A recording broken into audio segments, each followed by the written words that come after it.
Uh, sambil menunggu yang lain ya, masih belum semuanya hadir ya. Di sini saya pengen mengenalkan sebuah bahasa pemrograman yang cukup baru. Di bahasa pemrograman ini baru dibuat tahun 2012 kalau nggak salah di MIT. Namanya Julia. Dan bahasa pemrograman ini memang didesain untuk keperluan saintifik. Jadi sangat menarik untuk dicoba. Dan kalau kalian pernah tahu MATLAB ya, kira-kira Julia Lang ini fungsinya hampir sama dengan MATLAB. Jadi tujuan awal pembuatannya adalah benar-benar untuk keperluan saintifik. Cuman bedanya si Julia ini open source. Kalau kalian baca di Wikipedia-nya ya, salah satu keunggulan dari Julia ini adalah proses penghitungan yang sangat cepat. Jadi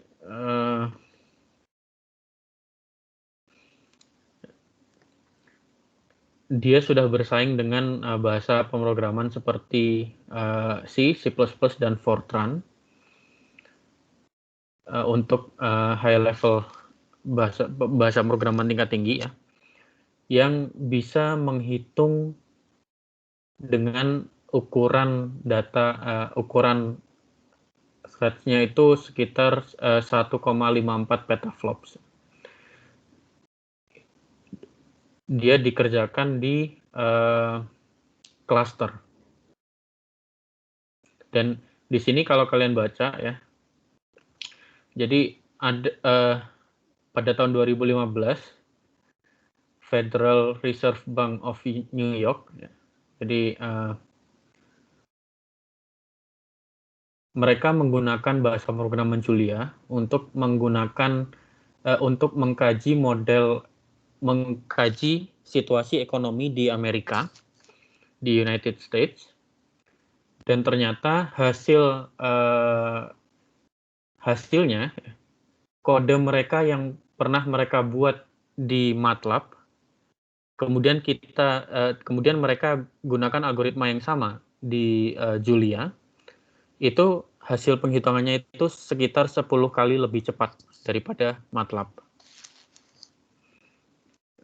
Kalau kalian tertarik bisa dicoba ya.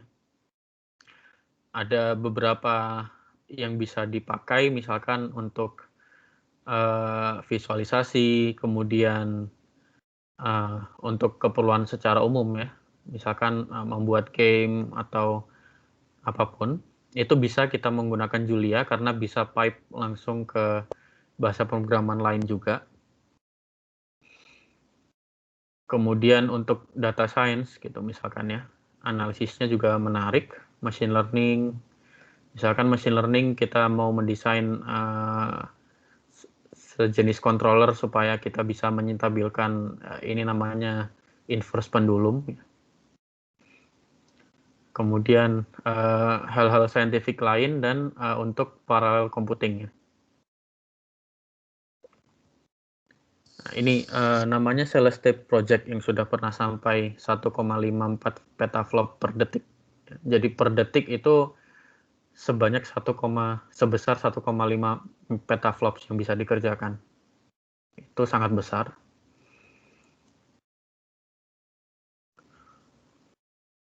Dan ada beberapa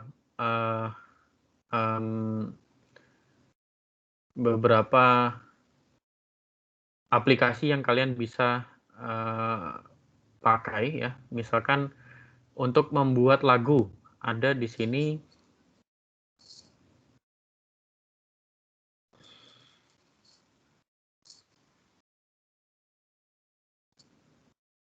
JuliaCon 2020.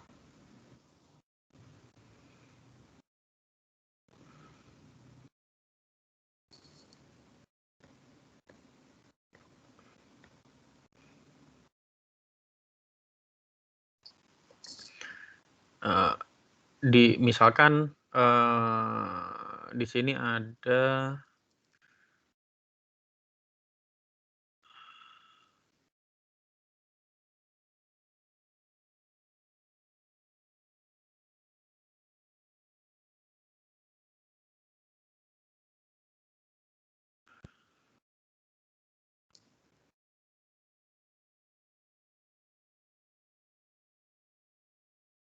di mana ya tadi saya sempat melihat.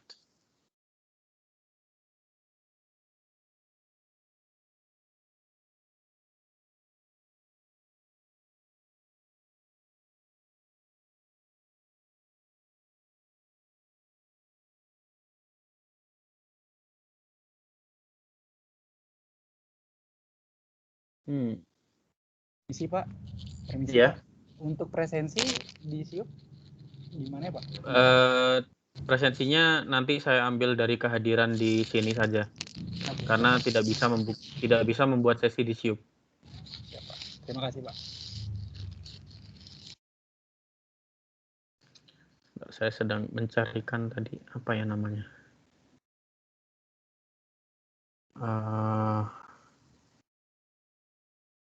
Mungkin kita cari di sini aja ya.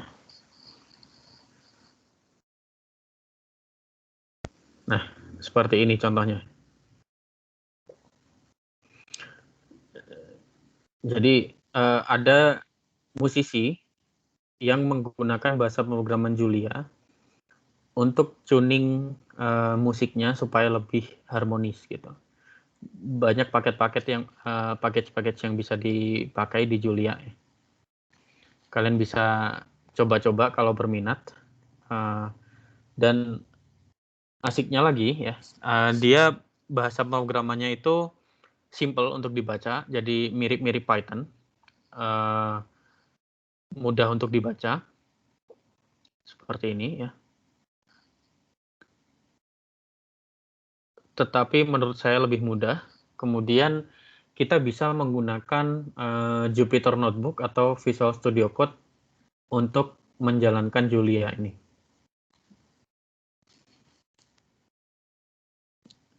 Kalau mau mencoba silahkan mencoba ya. Dan ada beberapa juga yang mengembangkannya untuk web, aplikasi web dan lain-lainnya. Ada bahkan aplikasi Android gitu. Oke, ya, itu saja pengenalan tentang Julia ya. Barangkali kalian tertarik. Kalau tertarik, kita bisa belajar bareng ya. Saya sendiri belum pernah memakai, tapi kalau ada yang mau, kita bisa belajar bareng.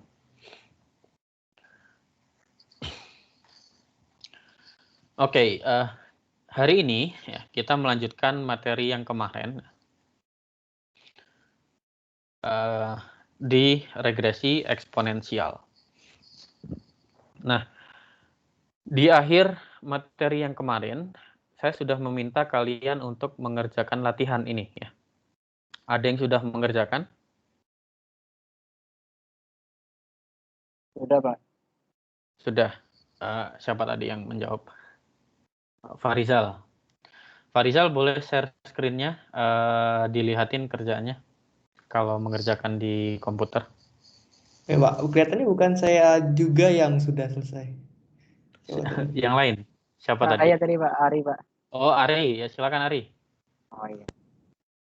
Tapi saya juga sudah. Nah, Iya. Jal monggo Jal. Ya, Ari dulu aja, Ari dulu. Saya Jangan ngerjainnya di pacaran gitu. Oh siap. Saya ngerjainnya Ari di dulu. Excel Pak, menggunakan Excel Pak. Ya, kalau menggunakan Excel bisa dilihatin ya sekalian. Iya. Pak. Saya screen-nya dulu. Nah, ini Pak. Kerjaan saya. Yang pertama, Jadi, bisa dijelaskan? Iya, baik Pak. Yang pertama kita tahu bahwa kemarin ada datanya ini, kita tahu XI-nya berapa, XI-nya apa aja, dan YI-nya apa aja. Nah, kemudian karena kita menggunakan sesuai dengan pertanyaannya itu Y sama dengan A, E pangkat B gitu ya. Nah, maka kita akan mengarahkannya itu ke polinomial yang linear seperti itu. Jadi karena kondisi seperti itu, maka kita akan merubah xi-nya ini menjadi ln xi. Jadi kalau seandainya saya coba untuk dilenkan, maka 0,4 ini ketika dilenkan maka hasilnya itu negatif 0,91 dan seterusnya. Begitupun dengan yi-nya. Sesuai dengan ketentuan kemarin, karena kita menggunakan prinsip linearisasi, maka kita akan menggunakan metode. Saya menggunakan matrik, matrik yang proses linearisasi regresi linearnya kemarin. Nah, maka sesuai dengan matriknya kemarin itu n matrik yang pertama n sigma xi, kemudian sigma xi sigma xi kuadrat. Nah, jadi kalau seandainya untuk yang xi kuadratnya yang xi besarnya yang saya kuadratkan nanti dijumlahkan, maka hasilnya dengan jumlah n 6 dengan sigma xi-nya dengan samnya itu 1,03, kemudian xi kuadratnya itu 2,31. Kemudian untuk kita akan mencari x1 dan x0-nya, maka saya dapatkan untuk x sigma yi-nya itu sampai 44,61 dan sigma xi dikali y-nya itu 9,57 sekian. Ketika saya cari menggunakan end join-nya itu 2 dibalik saja, dan AD-nya itu dibalik saja. Ini A, ini D, kemudian dibalik untuk mencari end join-nya itu dikali dengan 1 per determinannya. Maka setelah proses matriknya, maka saya dapatkan A0-nya itu 7,28 dan A1-nya itu 0,86. Baru sampai situ, Pak. Oke. Sekarang ke jawabannya untuk nomor 1 dulu ya. Sekarang ke siapa tadi? Farizal. Silakan Farizal. Oh iya, Pak. Iya, Pak.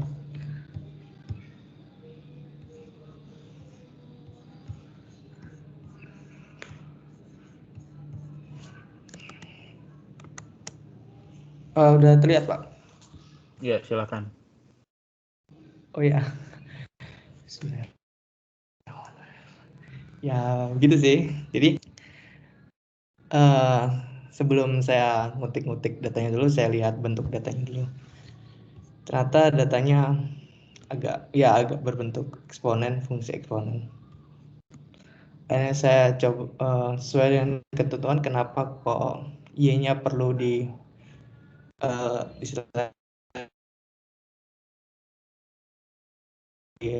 log. Nah, dari situlah maka kita perlu melakukan linearisasi.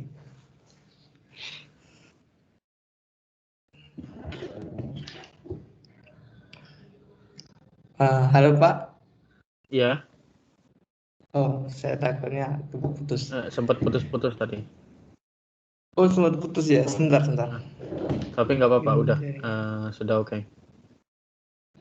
Oh iya. Jadi karena tadi y-nya sudah dilenkan, di log naturalkan, jadi bentuk datanya seakan-akan linear, jadi lurus. Dari situ kita terinspirasi untuk membentuk sebuah melakukan linearisasi. Ini pertamanya yang sel yang 3 ini kita membuat sebuah asumsi gitu, Pak. Jadi A tambah B kalikan X, A, B, X. Jadi A itu berupa ln A yang kemarin saya ikut, yang Bapak kemarin kan Bapak pakai A gitu.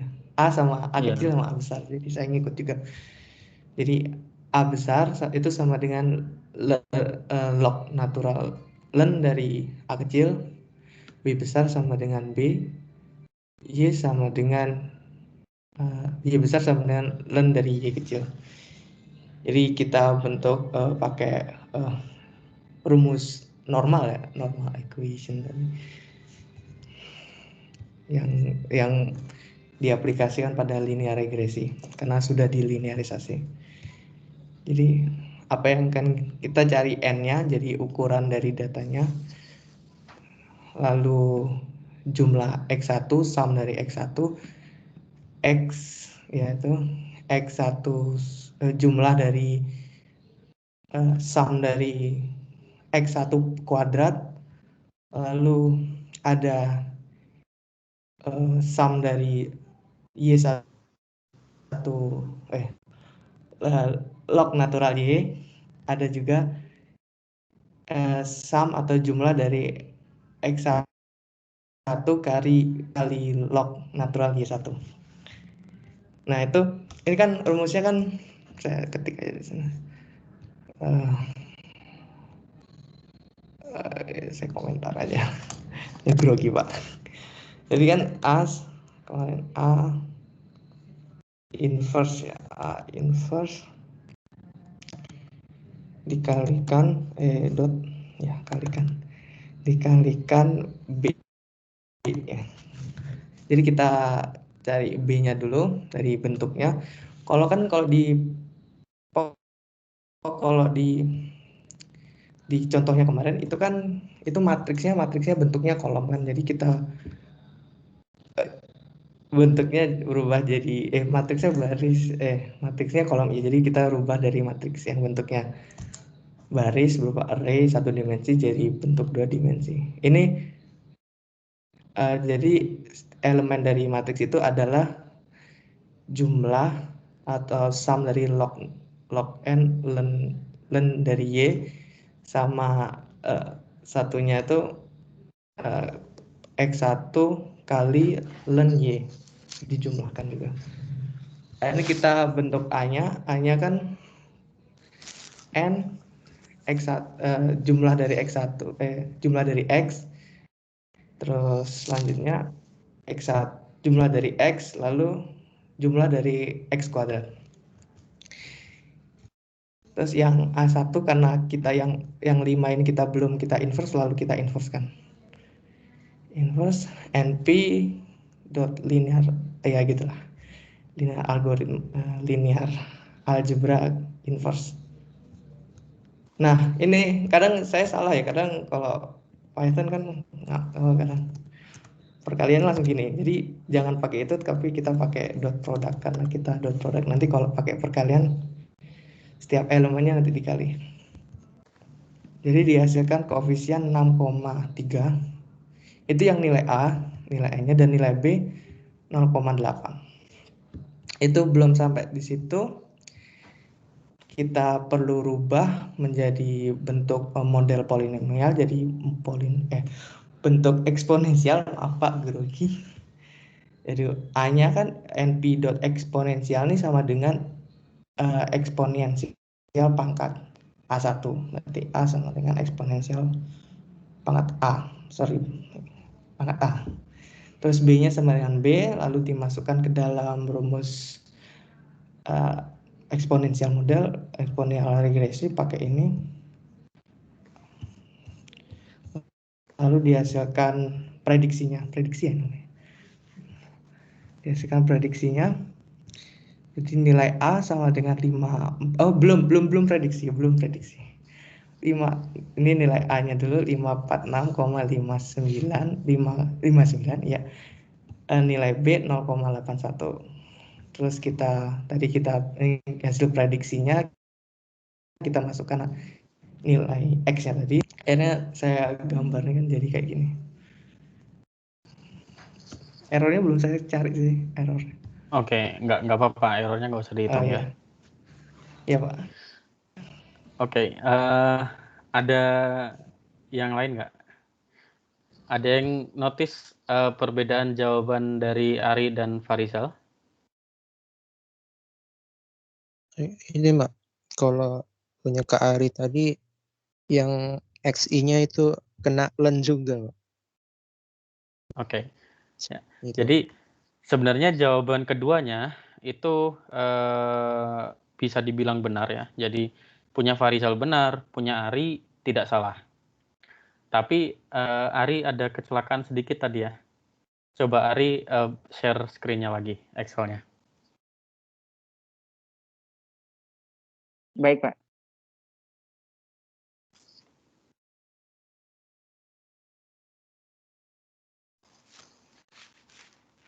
Ya. Ari, kalau Ari perhatikan, di soal, itu pendekatannya bukan pangkat biasa, tapi model eksponensial. Jadi, Y sama dengan alfa E pangkat beta X ya.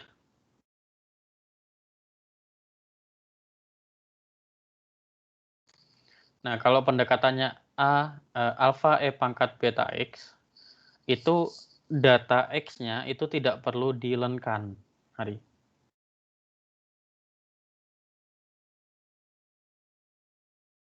Di situ cuman salah sedikit saja. Jadi yang dilenkan hanya Y-nya saja. Begitu Ari ya? Oke, baik, Pak.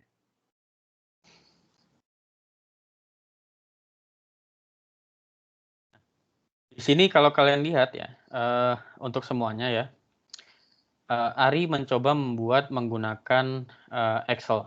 Dan itu untuk perkuliahan ini, karena memang tidak ada permintaan untuk pemrograman, sangat tidak masalah ya. Bahkan menggunakan Excel menurut saya akan lebih mudah gitu. Lebih mudah untuk digunakan. Cuman memang harus hati-hati ya. Kalau mau membuat langsung program itu juga tidak masalah.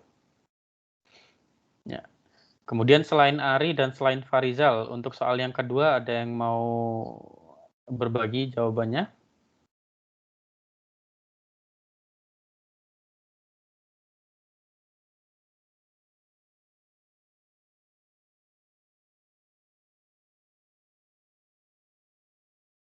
Ari dan Farizal untuk nomor yang kedua, yang model pangkat biasa.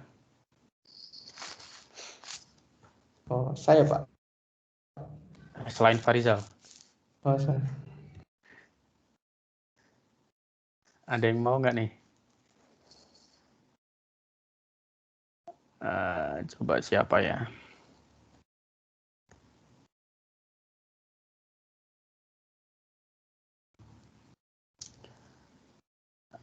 Franciscus Saverius. Franciscus.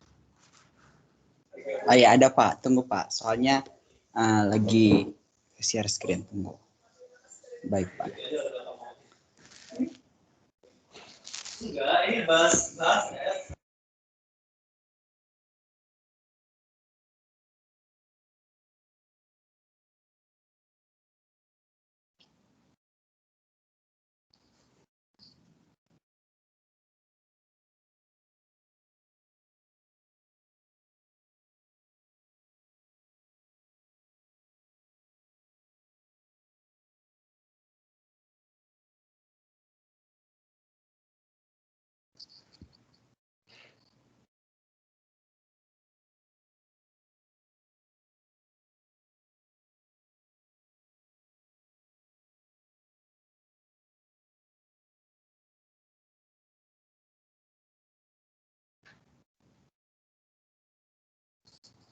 Sudah belum, Franciscus? Oh ya, tunggu Pak. Laptop saya sedikit nge-lag, tapi ya tunggu Pak. Kalau kesulitan yang lain, coba yang lain siapa ya?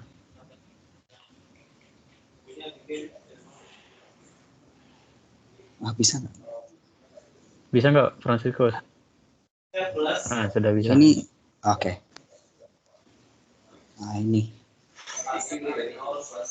Kan jadi ini buatnya masih sederhana, soalnya dilihat langsung dari apa di catatan kemarin sama bapaknya. Jadi kita langsung saja di sini kan ada kita import ini, ada import NumPy panas ini standar. Kemudian di sini X sama Y ini kalau di Farizal punya kan dia, kalau yang aku tangkap dia gabungin datanya. Tapi kalau kalau punyaku kita dipisahkan satu persatu. Jadi kalau X ini kita punya array sendiri, terus Y ini juga di array sendiri. Kemudian di sini definisinya np.array ini diisi satu persatu 0,15, 0,4 dan seterusnya. Dan Y juga seperti itu. Kemudian kalau yang pertama kan untuk si Ari kan harusnya yang di-lock kan itu hanya Y-nya doang. Tapi karena yang metode pangkat sederhana itu X sama Y-nya harus di-lock-kan gitu. Jadi ini pakai notasi X besar sama Y besar. Itu isinya tuh lock dari masing-masing ini. Jadi lock ini notasi untuk len murni ya. Jadi 0,15, len 0,15, len 0,4 dan seterusnya. Dan Y juga seperti itu.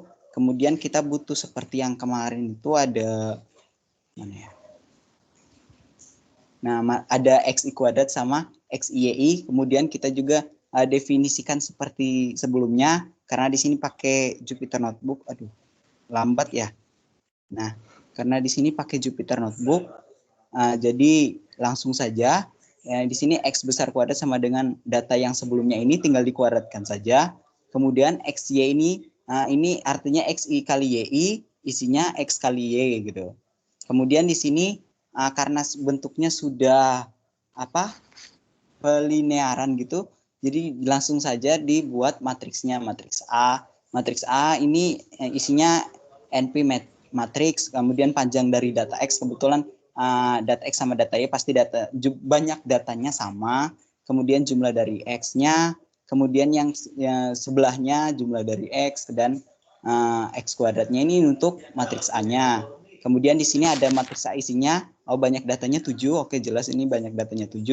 Kemudian banyak jumlah data X besar, ini hasil dari len-nya sekian, sama satu lagi yang dikuadratkannya sekian. Kemudian ini matriks B-nya. Matriks B-nya sama seperti kemarin, seperti ini definisinya. Dan di sini dapat hasil yang sebenarnya itu 12,71 sekian dan min 1,066. Terus kemudian hasilnya itu saya baru temukan sampai di A0 sama A1. Jadi koefisien sama intercept gitu. Jadi A0-nya 1,85151 sekian dan A1-nya 0,1981814 sekian. Saya belum bisa menggambarkan yang seperti digambar sama Farizal ya, karena ya cukup sulit Pak. Ya, jadi proses yang dikerjakan oleh Franciscus ini sudah benar ya. Cuman komentar saya ini, Franciscus, harus hati-hati. Di ya, Pak. 12 di situ Franciscus menggunakan kalau yang kemarin-kemarin kita bahas itu saya selalu menggunakan A inverse dikalikan dengan B ya. Di sini Franciscus B-nya bukan lagi vektor kolom tetapi vektor baris, sehingga dia menggunakan B dikalikan A inverse. Ya. Nah, di sini kebetulan tidak masalah karena matriks A-nya adalah matriks yang istilahnya simetris. Kalau kalian masih ingat di materi, kalau nggak salah nama mata kuliahnya kalian masih matematika teknik ya? Benar Pak, matematika teknik. Di situ tidak masalah karena matriks A-nya itu matriks simetris ya. Jadi A sama dengan transposnya.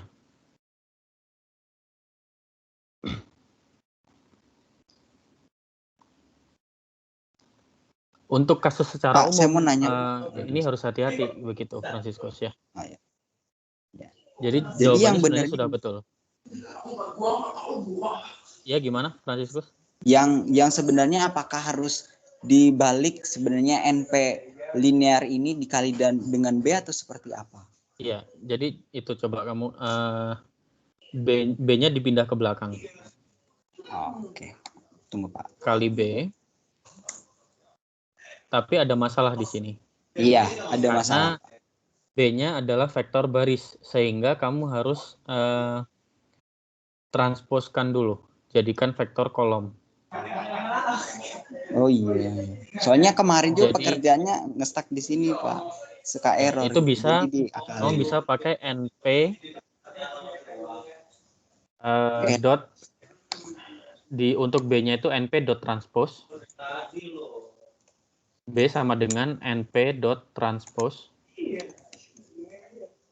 dalam kurung B. Jadi B-nya dibuat sebagai vektor kolom terlebih dahulu, baru kita jalankan. Oh iya, bisa Pak. Ya. Terima kasih Pak. Ya. Ya. Selain Ari, selain Farizal, dan selain Franciscus, ada yang sampai plot hasilnya tidak?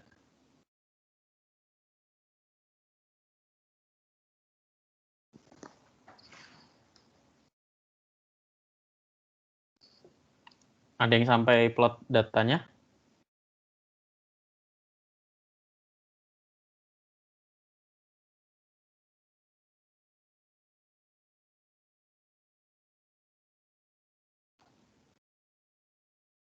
Alifa, coba Alifa.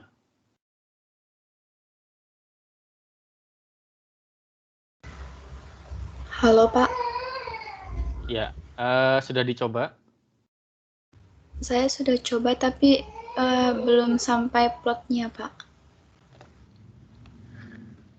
Oke, yang sudah mencoba sampai plot, kalau nggak ada Farizal lagi nih.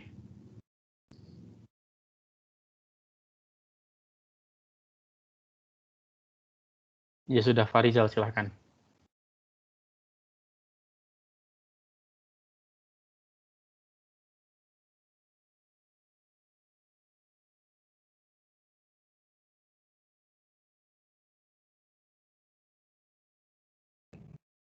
Halo Pak, bagaimana? Iya. Udah terlihat? Sudah. Yang nomor 2 yang Iya. ini Pak. Tadi hasil plottingnya Pak. Sama sih hasilnya seperti France. Oke, hasilnya sama dengan hasil kerjaan Franciscus ya? Ya, France tadi sampai sini aja, sampai mana tadi? Ya, Sampai sudah. A besar, B besar. Ini A besar, B besar. Ini saya sudah sampai A dan B. Oke, A ya. dan B. Mungkin yang lainnya bisa melihat ya, plotnya seperti itu ya. Kalau dilihat bentuknya ya kurang lebih mirip-mirip ya dengan data.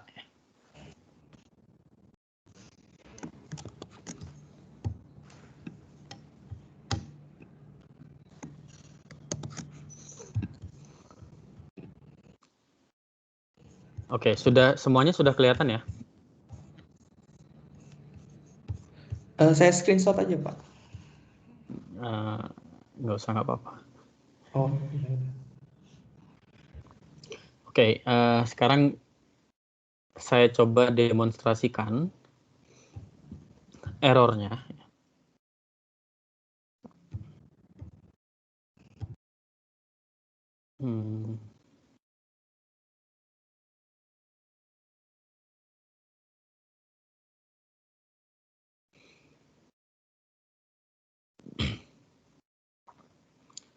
Oke.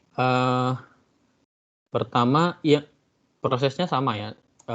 Yang pertama dilakukan adalah kita menyimpan datanya dulu ya. Datanya kita simpan ke dalam sebuah array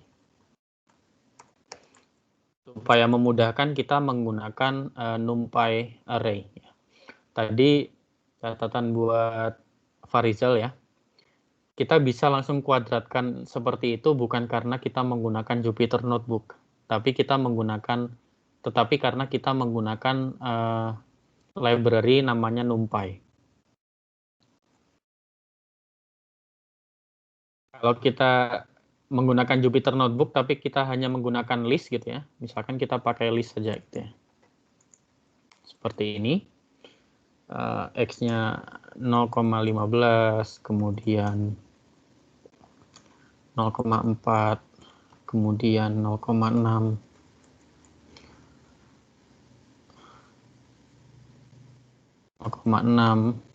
kemudian 1,01, kemudian 1,5, 2,2, dan 2,4. 1,5, 2,2, dan 2,4. Misalkan kita pakai list. Kita print X. Kita juga print tipe data dari X. Di sini, kalau kita memasukkannya seperti ini, tipe datanya adalah list. Pertanyaannya, bisa nggak kalau kita pakai list, kita mau langsung kuadratkan gitu? Misalkan X kuadrat gitu, bisa nggak?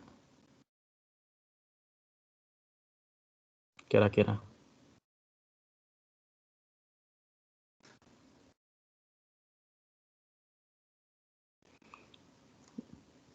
Kalau kita Bisa, Pak. pakai list, kita jalankan, di sini akan jadi error.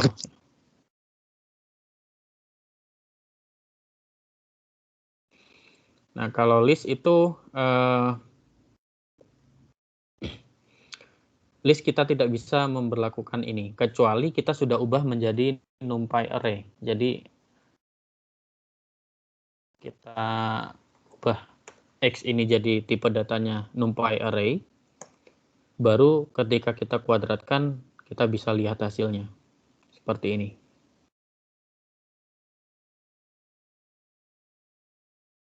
Kalau kita mau cetak tipe datanya,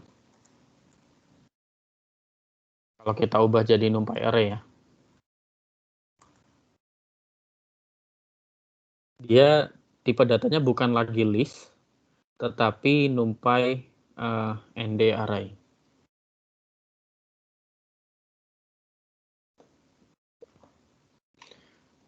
Nah, kita bisa mendapatkan hasil yang sama, ya, kuadrat, dengan menggunakan list, tapi agak sedikit rumit penulisannya. Ya.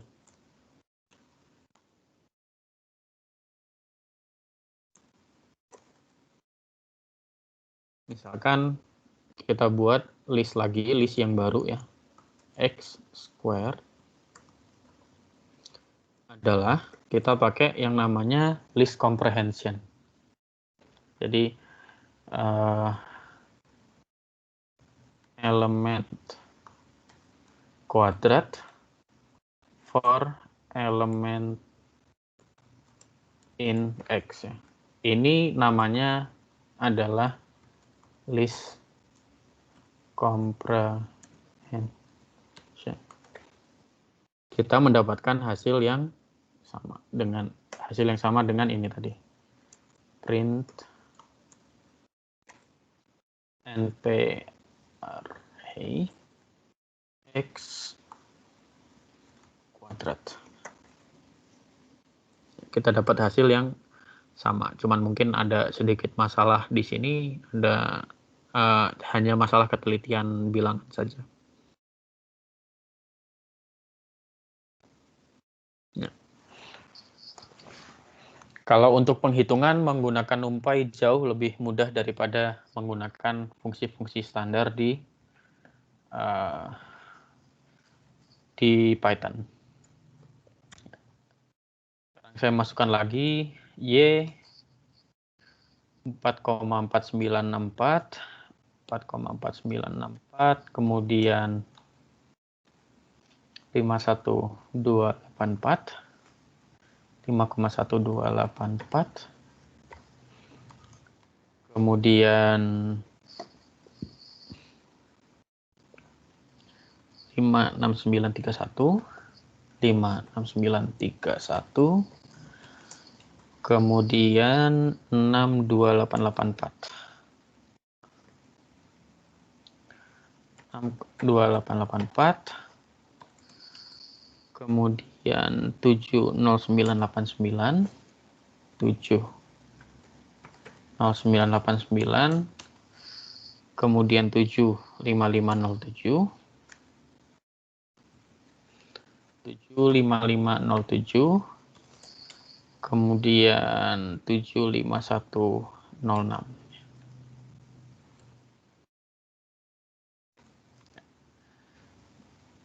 supaya mudah kita ubah menjadi NumPy array.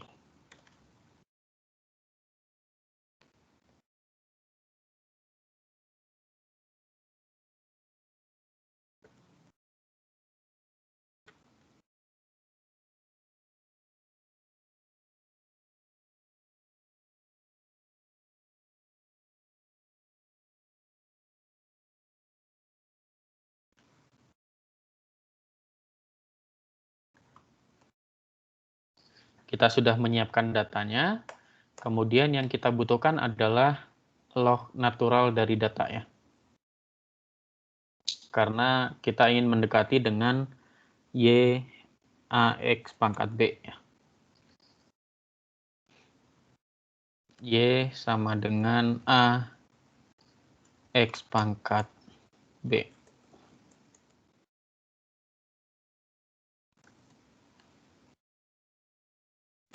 Maka kita butuh besar adalah len ya, dari Y kecil. Kemudian X besar adalah len dari X kecil.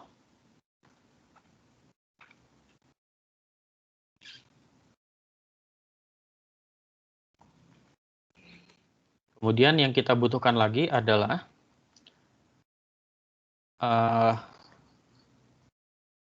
X besar kali Y besar. Ya. Atau nggak perlu ya, langsung aja. Matriks A sama dengan NP matriks. Intinya adalah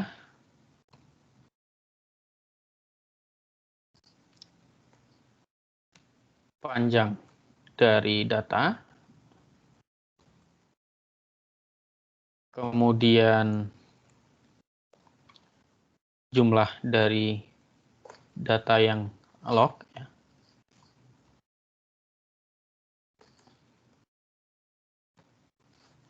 Kemudian jumlah dari ini data yang log lagi, dan jumlah dari kuadrat lognya.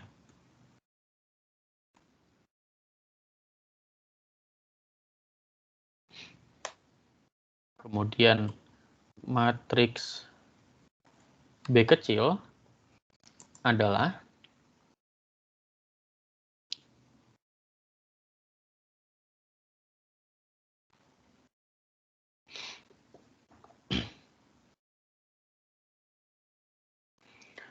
NP matriks.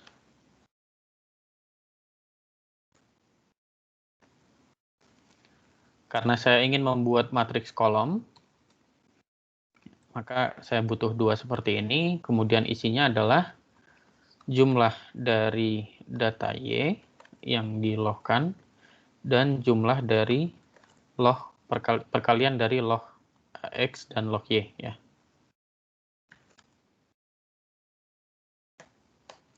Sehingga kita punya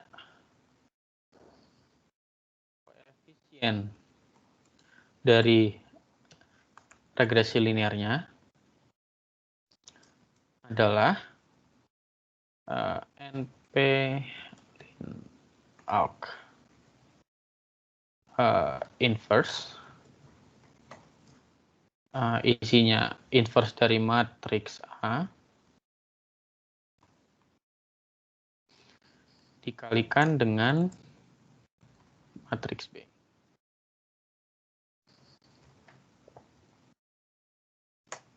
Kita coba print koefisiennya ya.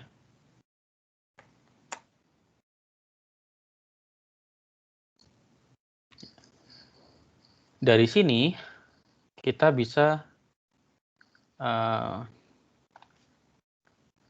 menentukan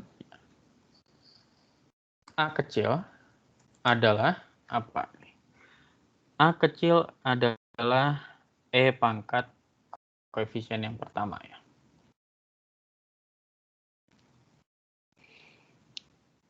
A kecil adalah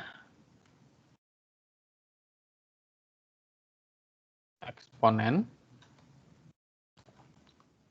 dari coef Lindrek indeks ke 0. Kemudian B kecil adalah yang indeks pertama. Print A dan print B.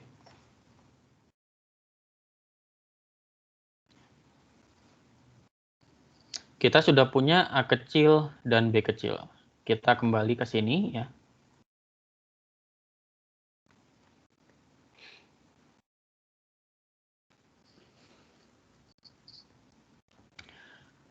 Berarti kita bisa membuat, kita bisa menghitung data dari regresi ya.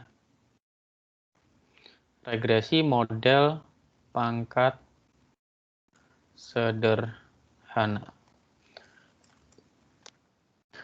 Datanya adalah koefisien A kecil dikalikan dengan data X pangkat B kecil.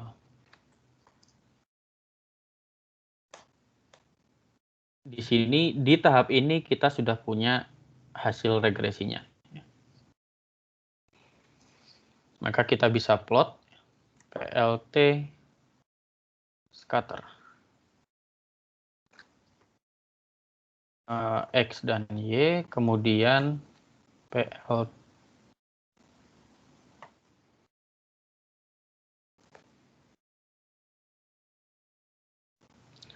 X, Y pangkat sederhana ya.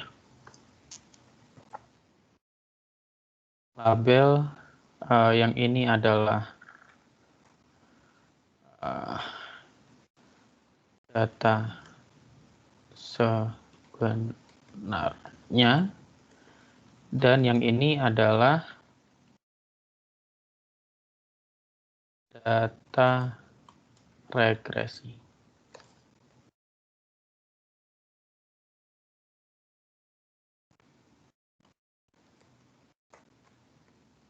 Oh.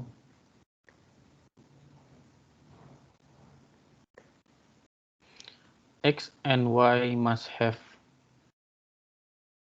Oke, yang error adalah plot ya.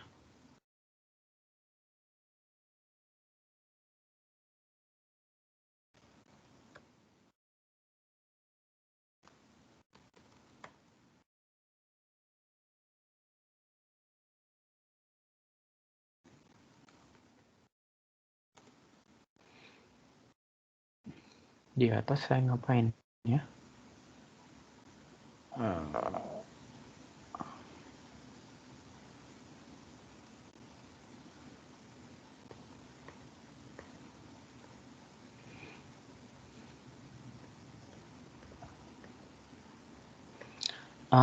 Oke.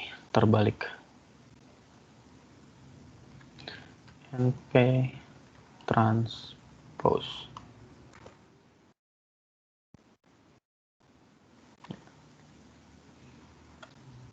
Oh, warnanya color misalkan R gitu ya.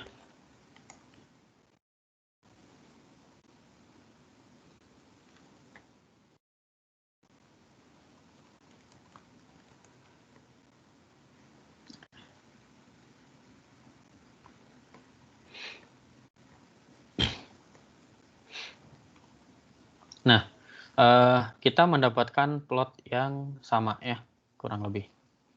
Dengan hasil dari punyanya Farizal tadi ya. Nah, sebenarnya setelah ini saya masih ingin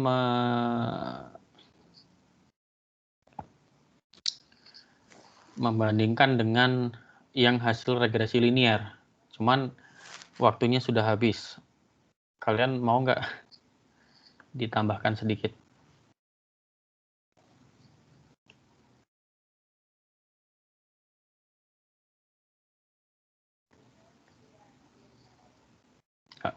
Saya tambah sedikit aja ya. Iya Pak, nggak apa-apa, ditambah aja. Nah, kalau ini sekarang saya ingin mencoba percobaan dengan regresi linier, ya. Supaya kalian bisa lihat perbedaannya ya. X, Y.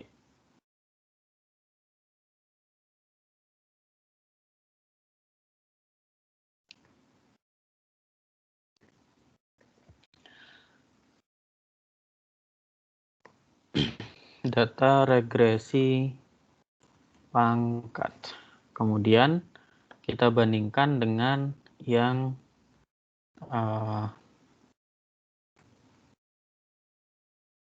linear ya. Data regresi linear.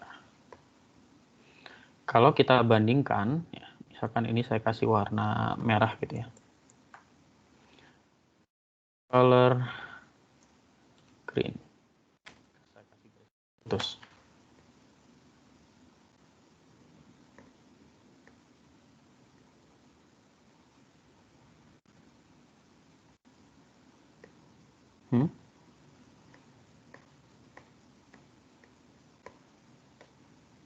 Oh,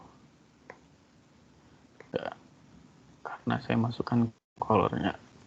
Oke. Ya. Kita lihat di sini, kita bisa lihat bahwa pendekatan regresi pangkat sederhana yang warna biru itu jauh lebih baik daripada pendekatan regresi linear yang warna hijau putus-putus. Kelihatan ya? Untuk kasus ini, seperti itu. Bahkan misalkan kita ingin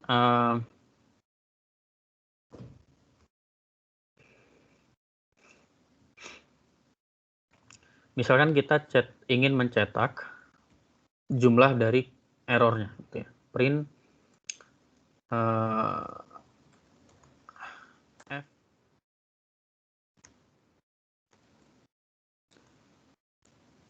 error dari regresi pangkat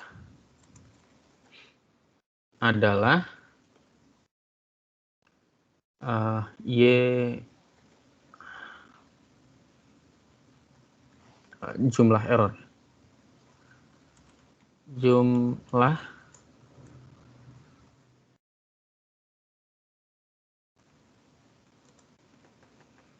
error absolut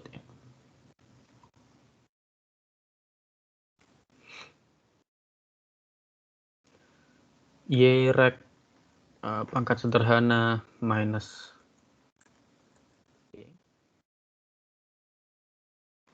Kita jumlahkan.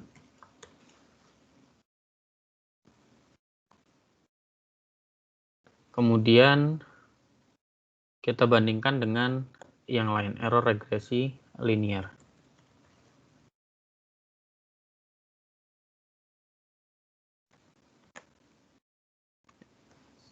Kalau dilihat ya, errornya kalau kita hanya mengecek, oh harusnya sum.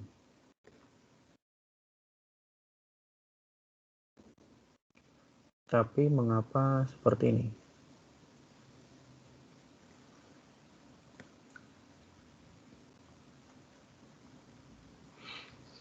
NP transpose.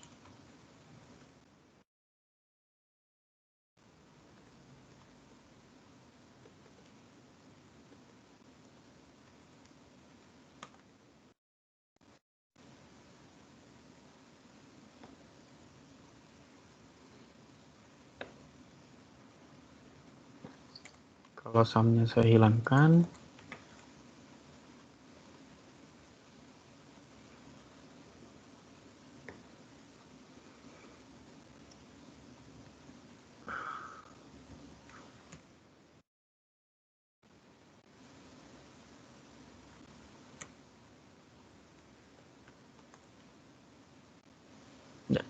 jumlah error absolute errornya saja ya. Kalau kita lihat yang regresi pangkat itu di bawah 1 tetapi yang regresi linear itu di atas 1, malah hampir 2 ya, hampir 2 kali lipat. Kalau kita mau cek jumlah dari error kuadrat misalkan,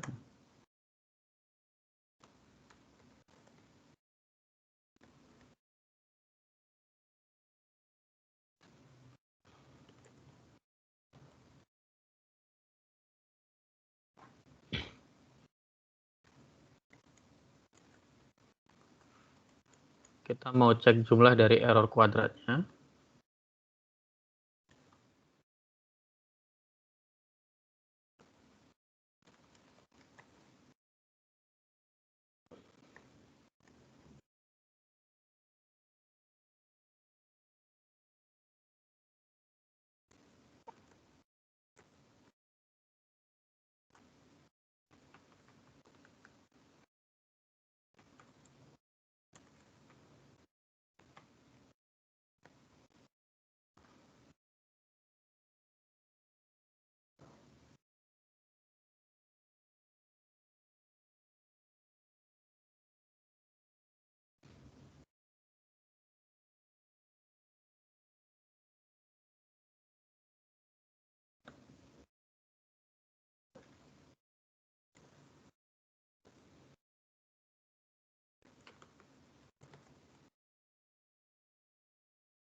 Oke,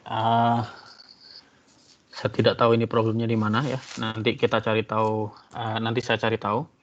Tapi yang pasti di sini kita tahu bahwa jumlah absolute errornya saja yang regresi pangkat itu lebih kecil daripada pendekatan regresi linear. Ya. Berarti kuadratnya sudah pasti lebih kecil lagi. Seperti itu. Ya. Itu saja pertemuan hari ini. Ada pertanyaan sebelum saya akhiri?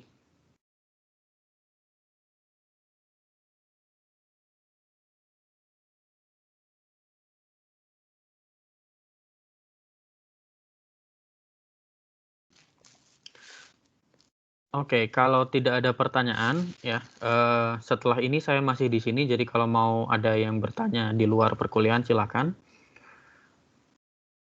Saya kasih kesempatan sekitar 10-15 menit ya, kita bisa diskusi bareng. Yang mau meninggalkan silakan. Perkuliahannya saya akhiri. Sampai ketemu hari Jumat. Assalamualaikum warahmatullahi wabarakatuh. Selamat sore. Waalaikumsalam warahmatullahi wabarakatuh. Terima kasih.